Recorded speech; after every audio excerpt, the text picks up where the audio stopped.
Bonjour à tous et bienvenue sur Le Tilt, le podcast qui explore les nouvelles formes de travail et partage des idées et des outils à celles et ceux qui veulent réinventer leur vie professionnelle. Je suis Léa Audrin, coach et formatrice en transition de carrière, et mon but est de vous aider à déclencher votre tilt et naviguer entre les différentes phases de votre vie pro pour vous y épanouir pleinement. Un tilt, c'est une prise de conscience, un déclic grâce auquel un nouveau monde des possibles professionnels s'ouvre. Je vous partage des épisodes solo ou des interviews, au sein desquels je décortique des sujets autour de 3 thématiques clés: la transition professionnelle, la carrière et le futur du travail. Vous pouvez également me suivre sur Instagram, @le.tilt, sur LinkedIn et bien sûr rejoindre ma newsletter pour accéder à davantage de contenu concret, pour impulser du changement dans votre vie pro et découvrir mes offres d'accompagnement. Pour ce faire, cliquez sur le lien en description de l'épisode. Je vous laisse avec ma conversation du jour. Bonne écoute! Le monde traverse une période de turbulence profonde. Nos systèmes économiques, politiques, sociétaux et environnementaux sont à un point de bascule. Face à ces mutations, un mouvement s'intensifie. Celui des individus en quête de sens, de créativité, de joie et d'équité dans leur vie et leur travail. Aujourd'hui, j'ai le plaisir d'accueillir Dorine Bourque, fondatrice du modèle d'organisation Cristal. Elle propose une réinvention profonde des modèles d'entreprise en plaçant l'humain au centre des transformations. Après une carrière en gestion et en entrepreneuriat, Dorine a vécu un tilt qui l'a amenée à questionner la manière dont les entreprises fonctionnent. Son constat, c'est que le modèle conventionnel des entreprises ne permet plus de répondre aux enjeux actuels. Il est urgent de repenser nos structures de travail, non plus sous l'angle du profit à tout prix, mais sous l'angle de la régénération, de l'adaptabilité et du bien-être collectif. Dans cet épisode, nous explorons donc ensemble pourquoi le statu quo organisationnel ne fonctionne plus. Comment faire émerger des entreprises régénératrices inspirées du vivant ? Et quels leviers sont à activer pour redonner du sens et de la joie au travail ? Sommes-nous à l'aube d'une ère nouvelle dans l'histoire des organisations ? C'est une intuition que nous partageons, Dorine et moi, et c'est précisément ce que nous allons explorer dans cette conversation. Bonne écoute ! Bonjour Dorine. Bonjour Léa. Bienvenue sur Le Tilt. Merci beaucoup de ton invitation. Ça me fait vraiment plaisir d'être ici. Moi aussi, et je te dirais même bienvenue en France. Ravie de t'accueillir ici en présentiel à mon micro. C'est vraiment génial qu'on ait pu organiser cette rencontre. Dorine, tu es l'initiatrice, la fondatrice d'un nouveau type d'organisation.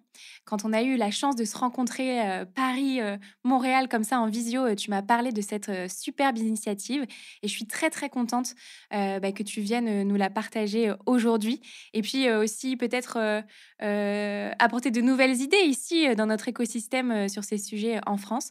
Donc sois la bienvenue, mais avant de rentrer dans le vif du sujet, ce que je te propose Dorine, c'est de nous dire qui tu es sans parler de ton travail, s'il te plaît. Oh, j'adore le sens de ta question, Léa. Alors, qui je suis? En fait, moi, je suis une aventurière. J'adore les montagnes.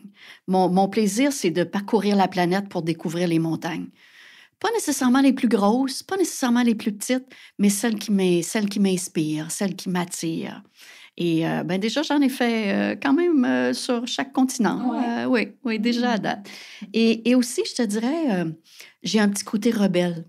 Moi, le statu quo, ça me fait pas. Fait que quand quelque chose est trop longtemps dans la même situation, je vais chercher à voir comment je peux le modeler, comment je peux le transformer. Fait que ça fait partie aussi de ce qui me fait vibrer, tu sais. Et surtout, tout ce qui touche, tu vas le voir, là, l'innovation organisationnelle. Depuis, on va voir un peu mon parcours, là, tu vas voir à quel point ça l'a marqué mon parcours. Et également, aujourd'hui, je suis préoccupée. Je suis préoccupée par l'état d'anxiété global des individus sur notre planète. Puis aussi également la situation du climat, la situation de nos grands systèmes. Fait que ça m'interpelle, Léa. Et justement, tu disais que cet esprit innovant, cet esprit d'instiguer de la nouveauté dans les systèmes, comment ça s'est traduit dans ton parcours professionnel jusqu'ici? sais, quand tu fais un retour arrière, parce que j'ai quand même une carrière qui date un peu, je vais dire aujourd'hui, moi, je suis partie en technologie. J'ai étudié en technologie, fait que j'ai fait mes premières armes là-dedans. Et rapidement, je suis tombée en gestion. Fait que j'ai gravi les échelons de la gestion jusqu'à cadre exécutif. Puis tout au long de ça, j'étais reconnue pour être capable de faire des redressements. Donc, un département qui n'allait pas bien, des clients insatisfaits. Je rentrais dans le département comme gestionnaire et je remodelais tout ça. Puis, après 1 an et demi, 2 ans, ben ça allait bien. Fait que j'étais appelée pour aller faire un autre redressement. Fait que ça m'a emmenée à des habiletés de développement organisationnel, des habiletés de restructuration, mais toujours dans le but d'atteindre des objectifs. Donc, pour moi, une structure, c'est un moyen. Et comment on modèle ce moyen-là pour qu'il soit le mieux structuré pour atteindre les objectifs. Fait que c'est beaucoup ça qui m'a je te dirais, stimulée au cours de ma carrière. Puis, à un moment donné, j'ai joint la PME. J'ai joint comme un entrepreneur. En fait, je suis devenue actionnaire d'une PME. Et pendant une dizaine d'années. Puis un jour, il s'est passé quelque chose qu'on va sûrement discuter tout à l'heure. Et par après, j'ai choisi de créer ma firme conseil. Ça a été quoi, justement, cet élément déclencheur, ce tilt qui t'a fait monter cette entreprise de conseil? En fait, lorsque j'ai été actionnaire de cette entreprise-là, après quand même plusieurs années, on a décidé de vendre l'entreprise. Puis, tu sais, c'est quelque chose que je connaissais, là, des ventes, acquisitions, que j'ai touché beaucoup à ça, fusion d'entreprises aussi. Et quand tu mets l'entreprise en vente, évidemment, tu vas vouloir avoir le meilleur prix, la meilleure valeur. Alors, pour arriver là, dans les 2 dernières années, on a pris des décisions difficiles qui ont effectivement valorisé la valeur de l'entreprise, mais en parallèle, qui a créé un climat toxique. Pour les individus de l'entreprise. Pour les individus de l'entreprise, parce qu'il y avait cet aspect de confidentialité absolue. Donc, les gens, je ne pouvais pas, comme je faisais avant, dans ma grande transparence, leur expliquer la raison des décisions, des coupures de personnel ou aussi de refuser des demandes à des clients, toujours dans cette optique-là. Et ça a duré quand même 2 ans. Ça a été difficile, même pour moi, parce que, tu sais, j'ai réalisé que ce climat toxique-là, j'ai contribué à le créer. Parce que d'une part, comme j'étais actionnaire, j'avais le bras dans le tordeur. Je ne sais pas si on dit ça en France, là, mais ça veut dire que j'étais comme engagée. C'était très difficile de reculer. C'est un peu ça l'élément. Et comment tu le voyais que c'était compliqué pour tes équipes, ce moment-là? Écoute, je voyais le choc des valeurs entre le style de gestion que j'avais auparavant, où j'étais beaucoup dans l'authenticité, dans la transparence, dans la confiance avec eux. Tu sais, mon équipe, je les adorais. Là, on était peut-être 150 personnes, tu sais. Et de voir que du jour au lendemain, je me transformais. Ils se questionnaient, ils ne comprenaient plus qu'est-ce qui se passait. Puis là, de voir des coupures de personnel qui leur semblaient pas faire de sens, que je coupe des projets d'innovation. Tu sais, ça faisait un non-sens pour eux, tu comprends? Parce qu'eux ne savaient pas que vous étiez dans un processus de vente. Exactement. Et comme c'est un processus hyper confidentiel, parce qu'on ne veut pas l'exprimer pour pas que les gens quittent, mais en fait, ça crée des impacts non négligeables.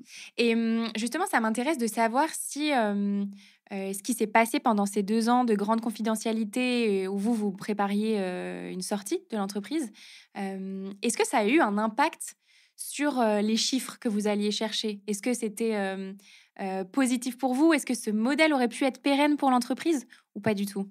En fait, la réponse, c'est que ça a un impact à court terme. On comprend que oui, au niveau des chiffres, ça a été favorable à court terme.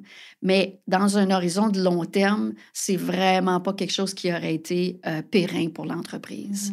Parce qu'à force de couper ton innovation, de réduire la mobilisation des gens, tu sais, ça a un impact sur ta productivité, ça a un impact sur vraiment ta croissance à long terme. À court terme, ça paraît pas parce que tu peux toffer ça pendant un bout de temps, là, mais à un moment donné, ça devient comme une espèce de cancer en dedans, puis c'est néfaste, totalement néfaste, parce que ce climat toxique-là, créer des impacts sur la santé des gens aussi.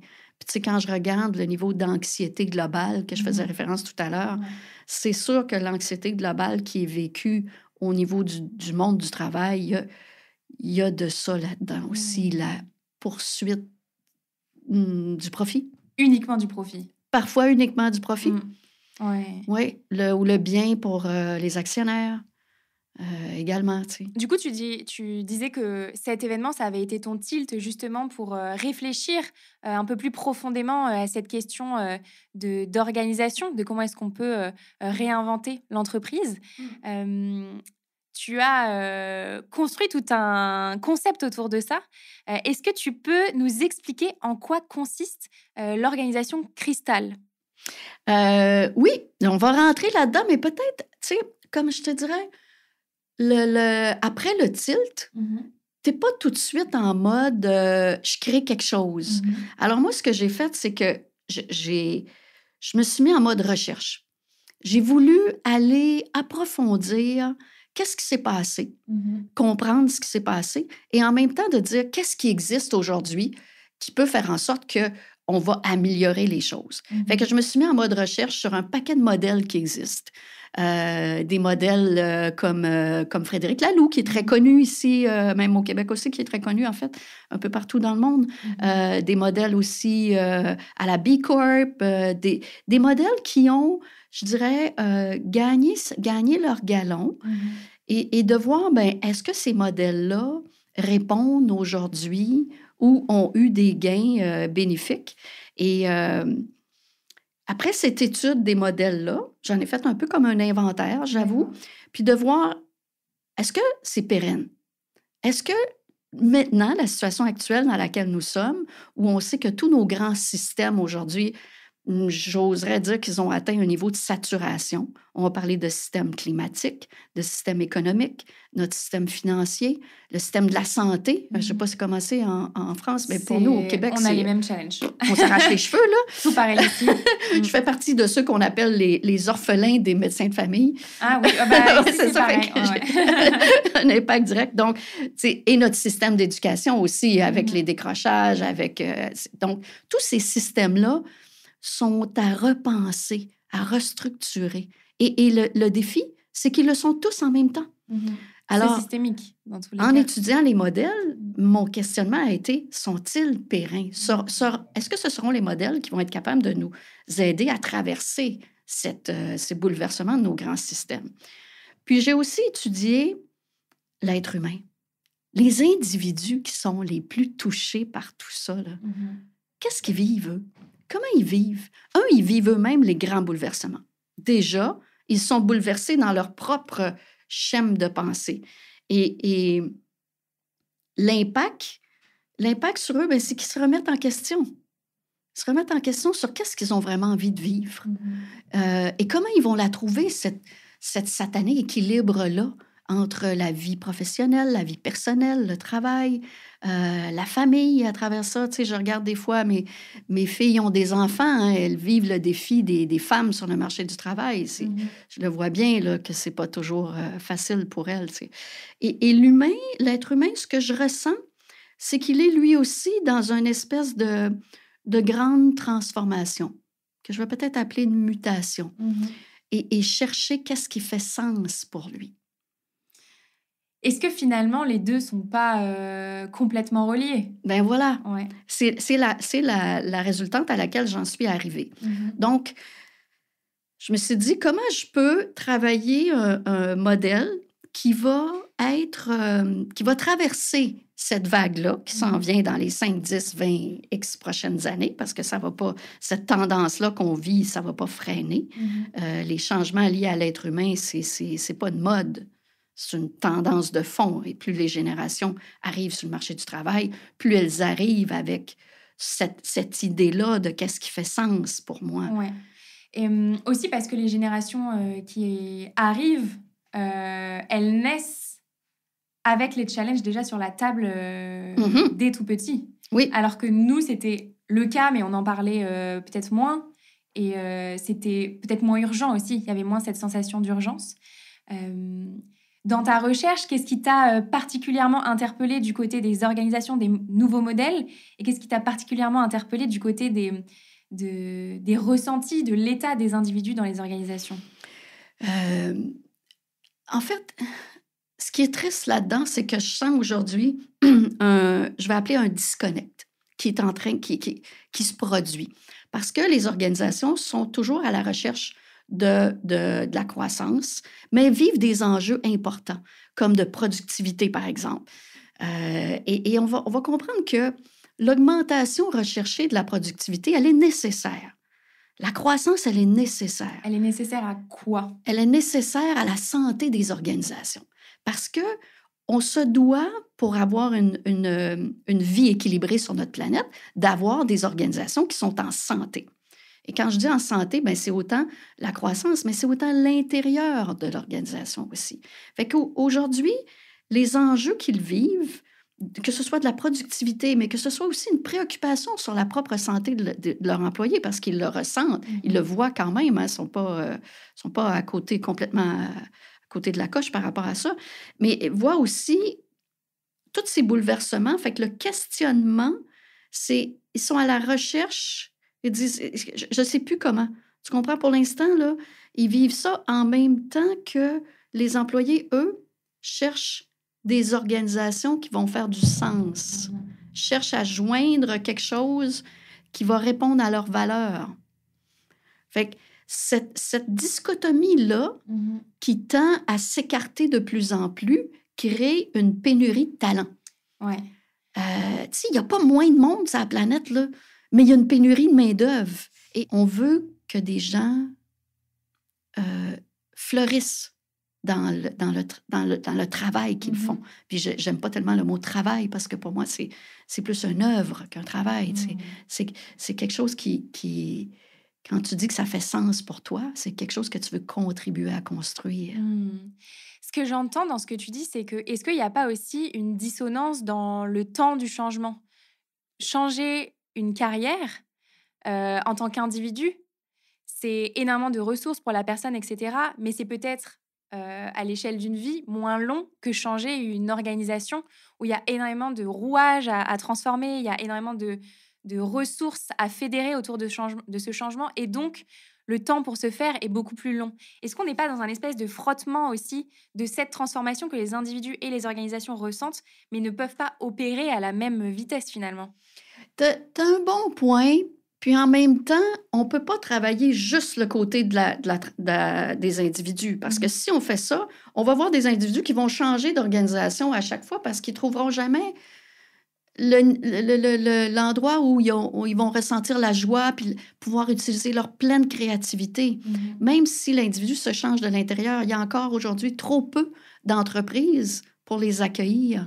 Fait qu'on n'a pas le choix d'enclencher un mouvement de transmutation du côté des organisations. Parce que, tu sais, on touche tous, de près ou de loin, à plusieurs organisations. Il y a celle dans laquelle on travaille, il y a celle dans laquelle on achète et on consomme, il y a celle de nos gouvernements aussi, parce que pour moi, organisation, c'est au sens très large. Il y a l'Office mondial de la santé, il y a les Nations unies, qui sont des méga-organisations qui, aujourd'hui aussi, font un constat que sont-ils encore pertinentes et efficaces dans leur façon d'opérer. Alors, on est touché par de multiples façons à des organisations dans nos vies. Fait que juste se changer de l'intérieur, c'est pas suffisant. Fait que c'est un méga chantier, tu comprends, qui doit s'entamer pour être capable que les organisations changent de paradigme. Et alors toi, c'est quoi ton élan? C'est quoi ta réponse à ça? À quoi tu as envie de contribuer justement suite à ta recherche? En fait, moi, dans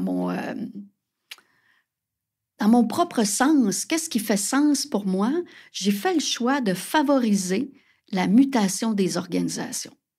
Donc, pour arriver à faire ça, je me suis dit, il faut que je crée un modèle de référence. C'était mon premier réflexe. Et là, ce modèle de référence-là, ben, je l'ai couché sur papier.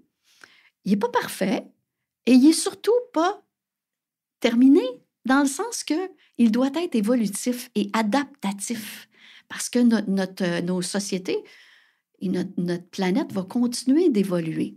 Ce qu'on connaît aujourd'hui, moi, je pense qu'on est capable de faire un bout de transformation, mais dans quelques années, il va falloir que ça se continue. Donc, il faut qu'on développe le muscle de l'adaptabilité des organisations.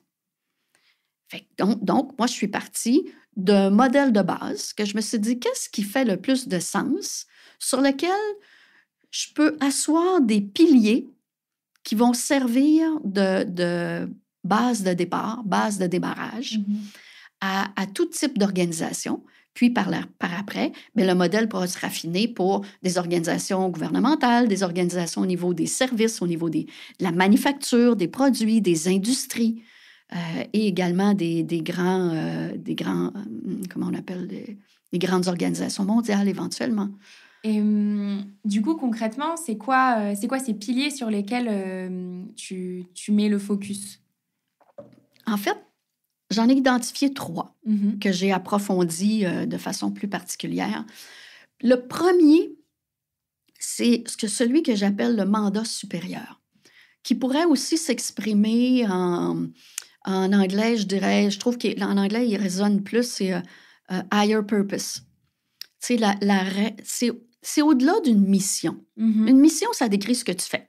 Puis une vision, ça décrit où tu veux être dans 5 ans. Par exemple, une mission, ça peut être « je fabrique des vélos ». Même si tu mets une belle phrase, ça finit toujours par fabriquer des vélos. Puis ta vision, ça va être « je veux fabriquer les meilleurs vélos au Canada ou les meilleurs vélos dans le monde », par exemple. Alors que le mandat supérieur, c'est qu'est-ce qui fait sens pour l'entreprise? C'est quoi sa réelle raison d'être? Pourquoi elle doit exister? Pourquoi elle a sa place dans l'échiquier? Parce qu'il y a une réelle contribution à la société. Est-ce que c'est quelque chose que les entreprises perdent au final dans ces rouages du profit à tout prix? Est-ce que toi, tu sens que c'est la première chose qu'on laisse sur le bord de la route finalement au cours du temps? En fait, elle peut être là si elle est faite dans le sens de l'alignement, de générer de la croissance et des profits. Elle va toujours être là. Est-ce qu'elle va créer l'alignement pour faire du sens pour les gens qui vont y contribuer? Puis je vais te donner un bel exemple, OK? Pour moi, les gens qui contribuent à une organisation sont au-delà des employés. On va le voir d'une façon plus holistique, OK? On va le regarder comme un écosystème qui inclut les employés, mais aussi la haute direction, les clients, les fournisseurs et partenaires, les actionnaires, donc les propriétaires de l'entreprise, mais également ceux qui ont un rôle à jouer dans cette raison d'être-là. Et là, l'exemple que je vais te donner, c'est, imagine-toi qu'on bâtit quelque chose, puis on décide que notre raison d'être, c'est bâtir une cathédrale. Alors, pour bâtir une cathédrale, t'imagines, c'est comme un joyau qu'on construit qui va durer à pérennité. Puis là, c'est drôle parce qu'à Paris, j'imagine, quand je pense à ça, évidemment, la basilique Notre-Dame, qui est un joyeux phénoménal. Et hier soir, j'avais l'occasion de partager ça avec des amis aussi. Et si je veux bâtir une cathédrale, bien, je vais vouloir la faire avec un architecte qui est en pleine possession de sa créativité. Les maçons qui vont raffiner les pierres, mais également le fournisseur qui va emmener les pierres et le sable et tous les matériaux que ça prend, bien, il va choisir les plus beaux dans sa carrière parce qu'il veut contribuer à bâtir une cathédrale. Le mandat supérieur, c'est ça. C'est qu'est-ce qui va faire en sorte que moi, comme fournisseur ou employé de cette organisation-là, j'ai tellement envie de bâtir une cathédrale que je vais donner le meilleur de moi-même. Dès mon arrivée et jusqu'à mon retour. Donc, je ne suis plus dans le présentéisme. Tu comprends? Le présentéisme, c'est la notion d'être au travail, mais d'y être seulement physiquement. Oui, un pied dedans, un pied dehors. C'est ça. C'est pas à toi que je vais expliquer qu'est-ce que le présentéisme. Et cette notion-là, souvent, on va la retrouver, cette passion-là, on va la retrouver chez l'entrepreneur. L'entrepreneur qui bâtit son entreprise, il se donne. Mais justement, je trouve que ça, c'est un des challenges de ce sujet-là. C'est que souvent, la personne qui va bâtir l'entreprise, elle va avoir ce moteur, mais comment on l'a fait découler dans toute l'organisation et sur le long terme? C'est tout là que vient le défi de quel est mon mandat supérieur ou ma raison d'être qui fait sens pour que les gens aient envie de contribuer. Et c'est pas nécessairement, je veux dire, prenons par exemple bâtir une cathédrale, parce que je trouve que l'exemple est tellement concret. C'est pas tout le monde qui va souhaiter bâtir une cathédrale, qui va ressentir que ça fait sens pour lui. Par exemple, le soignant, ben, il va pas vouloir bâtir une cathédrale, mais il va peut-être vouloir bâtir un hôpital ou une école de santé. Où le soignant va trouver une organisation où sa raison d'être fait sens. Tu veux dire par là que ça va naturellement rallier les gens avec qui le mandat supérieur résonne? Exactement. Et c'est ce qu'on souhaite. C'est de réunir ensemble des gens qui vont avoir cette vibration-là, de bâtir, de créer, de contribuer à la raison d'être que c'est donné cette organisation-là, le sens qu'elle a donné. Et ça va mettre de l'avant ta joie de contribuer. Et quand tu es dans la joie, tu es dans ta pleine créativité. Donc, imagine à quel point l'intelligence collective prend de l'ampleur. Et ça, pour moi, c'est de la vraie productivité. J'aime beaucoup le fait que tu parles de joie parce que je n'ai pas fait de recherche sur des études, etc., mais j'ai vraiment une intuition depuis que je m'intéresse à ces sujets que la joie, c'est vraiment un indicateur que c'est le bon chemin. Tellement, Léa. Ça amène tellement de moteur et d'énergie et de concentration et de plein d'autres ressources que... La joie, pour moi, c'est l'élément fondamental de ta santé, de ta créativité et de toute l'œuvre que tu as à accomplir, toi comme personne. Quand tu es là-dedans, quand tu es dans la joie, il n'y a pas de limite pour moi. Ta créativité, l'être humain, sa créativité n'a pas de limite. Parfois, c'est les cadres qu'on donne qui créent des limites. Et comment c'est reçu, du coup, cette notion quand tu parles à des dirigeants qui, j'imagine, ont des centaines de personnes avec eux et que tu leur dis mais on va travailler sur la joie, sur le chemin. Comment c'est reçu? Je te dirais, pour certains d'entre eux, le timing n'est pas le bon. Ça ne résonne pas. Puis c'est pas grave. C'est pas grave parce que quand tu crées un modèle, quand j'étais en émergence, tu sais, ce que l'organisation Cristal, c'est complètement... je dirais que c'est à un autre palier de ce qui existe aujourd'hui. Fait que c'est pas tous les entrepreneurs aujourd'hui qui vont être prêts à se rendre là. Mais on va commencer avec ceux qui sont inspirés et éveillés par dire je dois changer des choses parce que je me rends compte qu'aujourd'hui, ce qu'on fait, c'est pas suffisant. C'est pas suffisant non plus comme organisation qui a nécessité aussi de contribuer à la collectivité où est-ce qu'elle est implantée. Oui, je comprends cette idée de tout le monde n'est pas forcément prêt finalement à ça. Puis en fait, c'est de créer des modèles. Fait que moi, je cherche les leaders éveillés et inspirés qui ont envie d'être des catalyseurs, qui ont envie de devenir un modèle de référence. Et c'est par l'exemple qu'on apprend. C'est pas en disant à nos enfants quoi faire qu'ils vont le faire. C'est en le faisant nous-mêmes. Fait que c'est pour ça que aujourd'hui, il y a, par exemple, au Québec, il y a la Maison des leaders qui a un bon, je dirais, un bassin de leaders éveillés.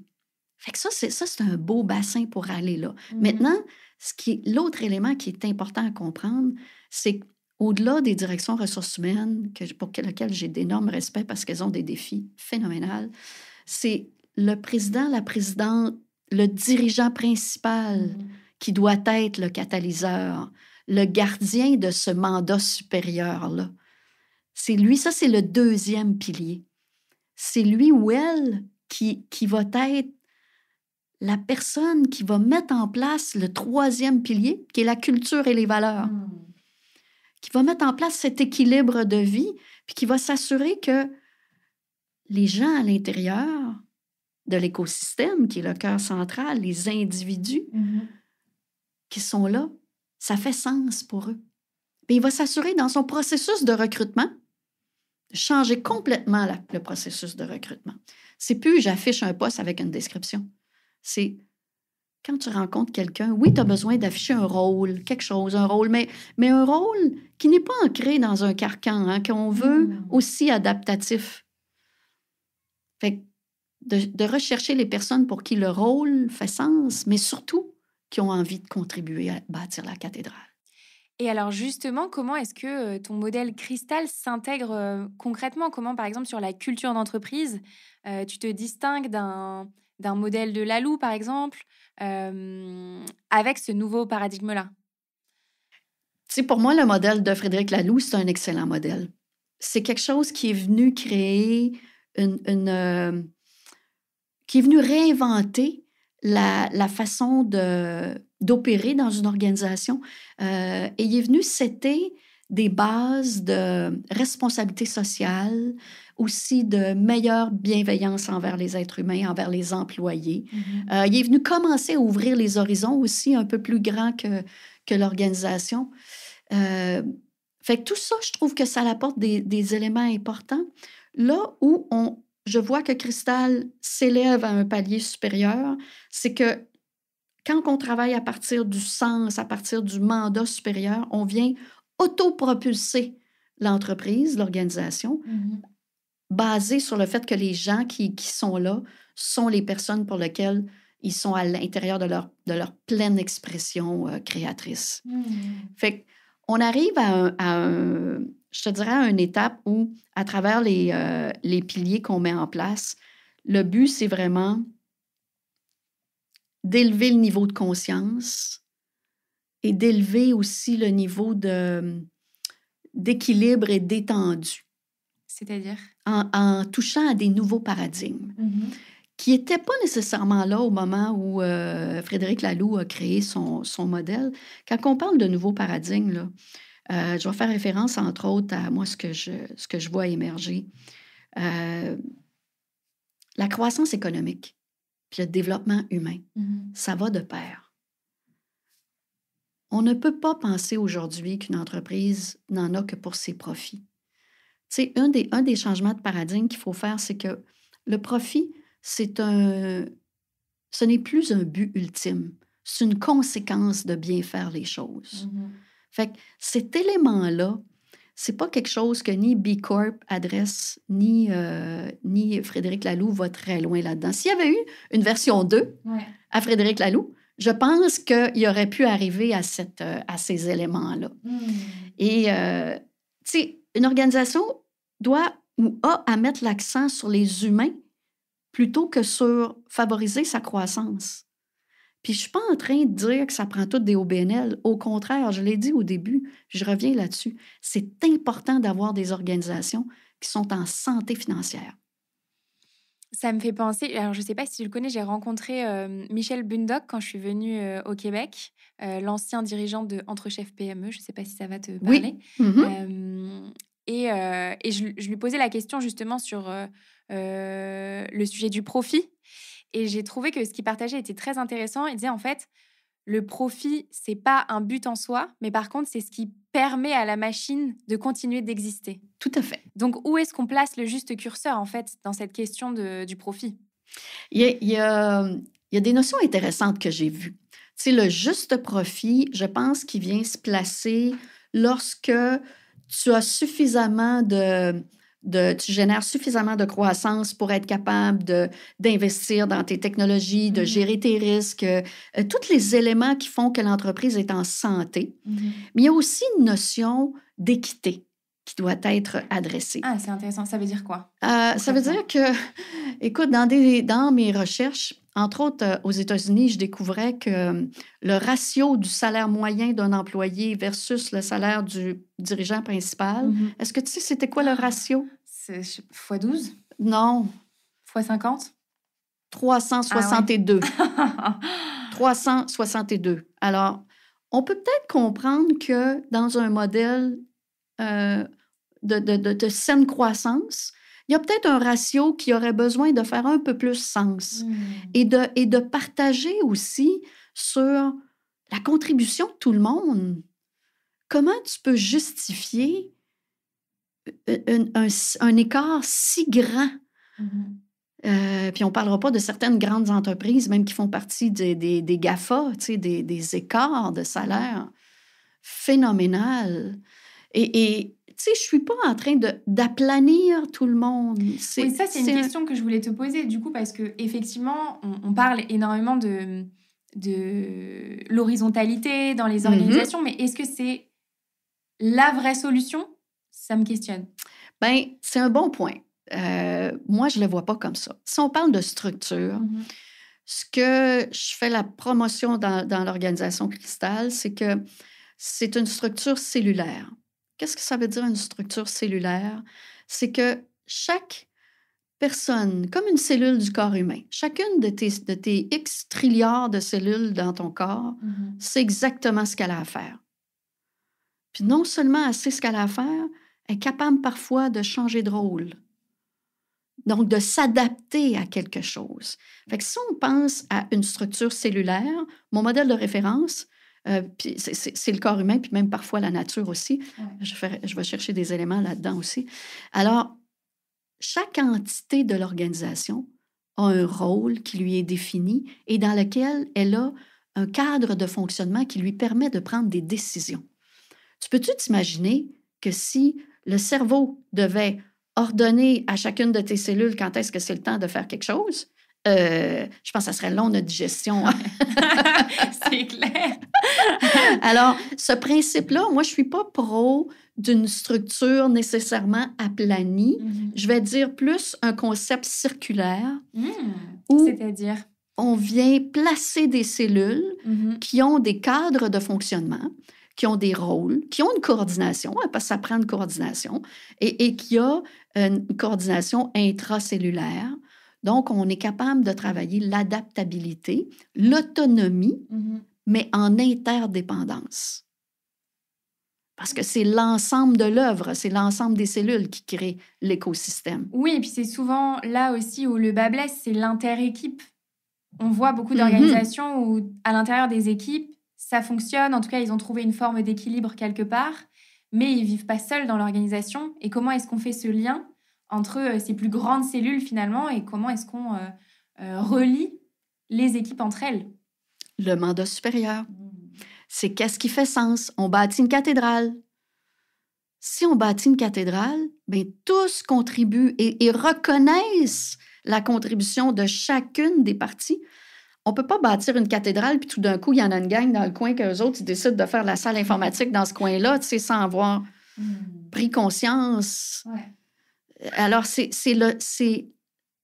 toujours là qu'on se ramène, et c'est pour ça que c'est un pilier si important, l'alignement du mandat supérieur.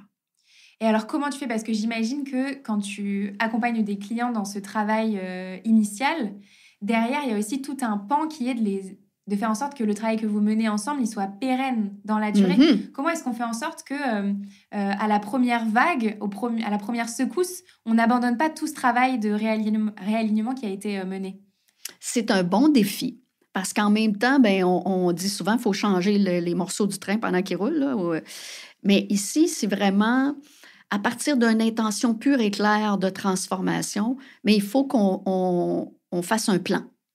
Mais un plan vraiment transparent et que les parties savent que ce plan-là, il va être fait en roulant. Donc, ça va être adaptatif et chacun des morceaux va être transformé de façon progressive. Je ne peux pas te décrire un plan parce que chaque plan va être différent selon d'où part l'organisation et la cible qu'elle s'est donnée, le mandat qu'elle s'est donné. Je ne le ferai pas de la même façon dans une entreprise de service que dans un gouvernement, par exemple. Oui, je comprends. Plus l'organisation est grande à transformer, plus ça va prendre le temps nécessaire. Je voudrais quand même rebondir sur la notion d'inspiration de la nature qui m'est très chère. Plus j'avance dans ces sujets, plus c'est quelque chose qui m'intéresse. Tu parlais des cellules qui composent un organisme plus grand. Est-ce qu'il y a d'autres images, d'autres principes de la nature dont tu t'inspires dans ton modèle? Absolument. Et celui que j'aime parler, c'est la symbiose mutualiste. Et pour moi, la symbiose mutualiste, j'ai eu l'occasion d'aller dans la forêt amazonienne et de voir vraiment cette symbiose-là en action. Et le guide nous expliquait l'interrelation entre un arbre et les insectes qui l'habitent, ou la plante des bromélias qui profitent, dans un sens, qui bénéficient de la croissance de l'arbre pour elle aussi aller chercher la lumière. Chacune de ces espèces-là qui vivent en symbiose, eh bien, elles le vivent pleinement dans leur propre déploiement. Elles ne se nuisent pas un et l'autre, mais elles contribuent une et l'autre à se protéger. Par exemple, si l'arbre est infecté d'un champignon ou d'un corps étranger qui est nocif pour lui, bien, c'est possible que les insectes aillent manger ça. Donc, tu vois, cette symbiose-là, elle est vraiment dans une pure et saine collaboration sans nuisance de part et d'autre. Alors, comment je viens l'appliquer dans une organisation? C'est que je viens l'appliquer en disant l'organisation a son propre déploiement, sa croissance, sa productivité, tous ses enjeux, et les collaborateurs sont l'autre, je vais dire, espèce, le lien avec l'espèce, qui, par son propre déploiement, par sa propre créativité, vient contribuer à la croissance de l'entreprise. Alors, pour moi, c'est vraiment l'amalgame de la symbiose mutualiste. C'est lorsque tous collaborent ensemble, chacun avec leurs propres attributs, à cette croissance-là. Et je ne vais pas parler de croissance durable, parce que pour moi, la durabilité, c'est quelque chose qui est un fait arrêté. Je vais te parler d'une croissance régénératrice. OK. Qui, en plus d'être pérenne dans le temps, va aussi avoir pour faculté de réparer. De réparer, de corriger. Alors, si on veut vraiment que nos générations futures et ceux qui vont créer la force du travail puissent trouver des organisations qui ont une pérennité, bien, elles doivent être régénératrices. Régénératrices de nos sociétés, de la nature, de comment on contribue à faire en sorte que, oui, on est là pour rester, mais on fait aussi du bien autour de nous. On est bénéfique pour notre organisation. Tu connais Mustela en France? Tu vois ce que c'est? Ils font des produits pour bébés à la base.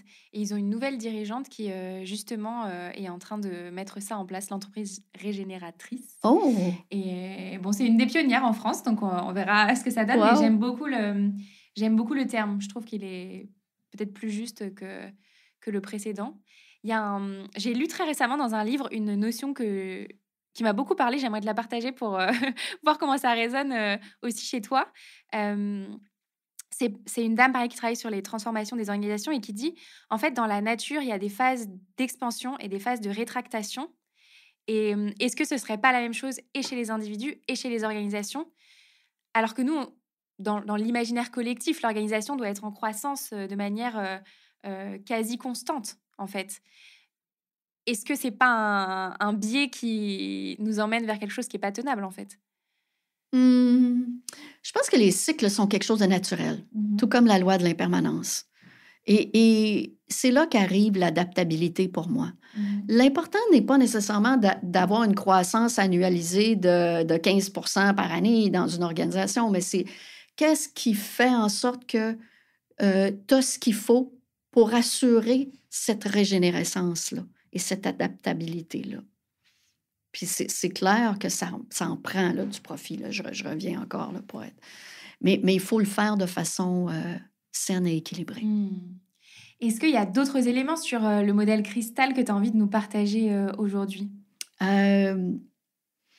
sais, je crois que vers où on s'en va, les humains ont aussi, les individus ont aussi à développer leur propre adaptabilité. Parce que c'est pas facile de transformer tout ça et traverser les grandes turbulences qu'on connaît aujourd'hui.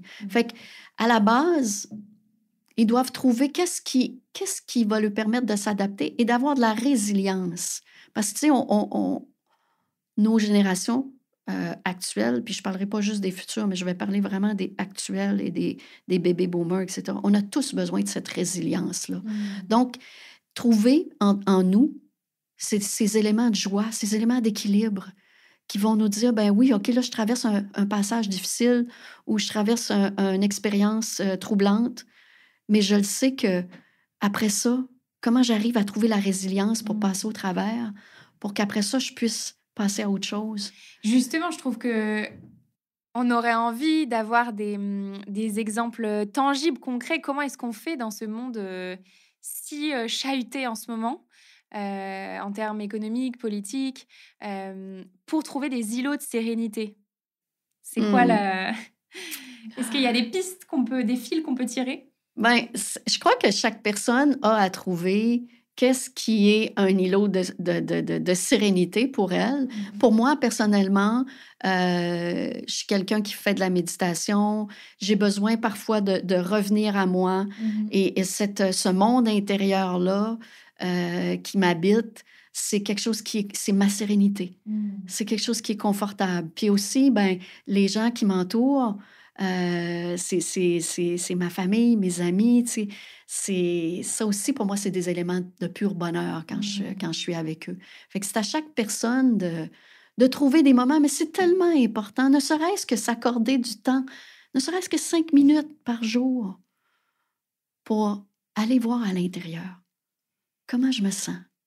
Et je trouve que ces îlots de sérénité, ils sont souvent écrasés aussi par le rythme de travail qu'on impose.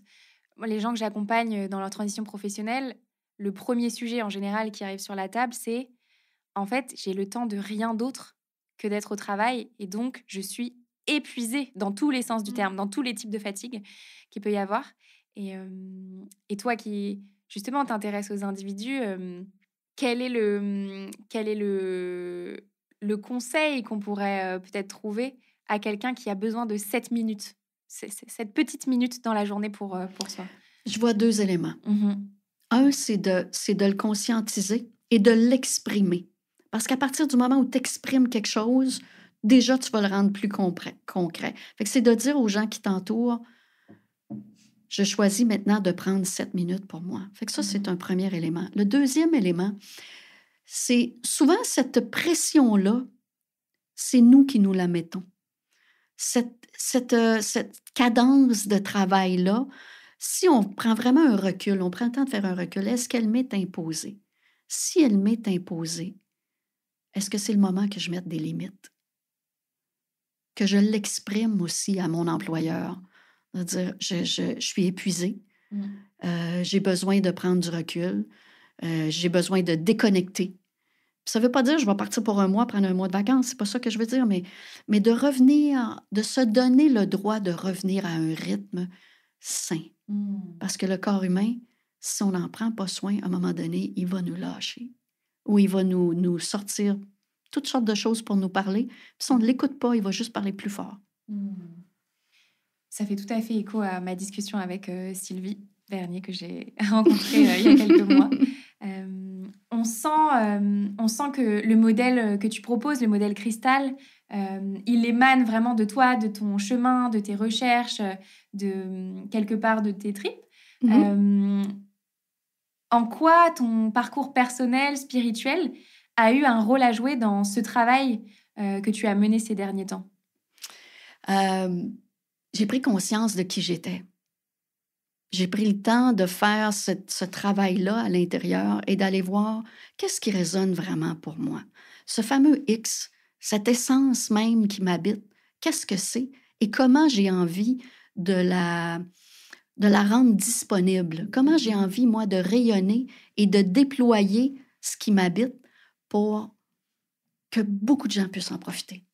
C'est ça c'est ma raison d'être à moi maintenant. Et quand tu as trouvé ça, Léa, c'est tellement fort qu'il n'y a rien qui va t'empêcher d'avancer là-dedans. Fait qu'aujourd'hui, pour moi, je suis stimulée par le modèle, l'organisation Cristal, pour favoriser le déploiement des organisations. Mais c'est ce qui me fait, c'est ce qui me stimule, c'est ce qui me fait vibrer et c'est ce que je veux étendre et déployer pour créer des modèles, pour que les gens puissent se référer aussi à des modèles. Génial. Les organisations de cristal se reconnaissent entre elles et qu'éventuellement, la compétition soit remplacée par la collaboration. Parce qu'il y en aura toujours pour tout le monde. J'aime beaucoup cette fin. En tout cas, cette manière dont, finalement, on comprend l'essence de ce que tu proposes. J'ai une dernière question pour toi, Dorine, qui est ma question signature que je pose à tous mes invités.